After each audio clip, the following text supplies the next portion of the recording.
proslavi kraj godine i uroni u nesvakidašnju pustolovinu sa zvjerkama iz čitavog svijeta.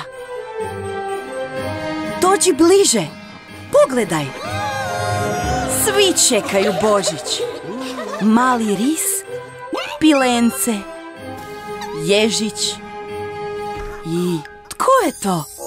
Djed Mraz!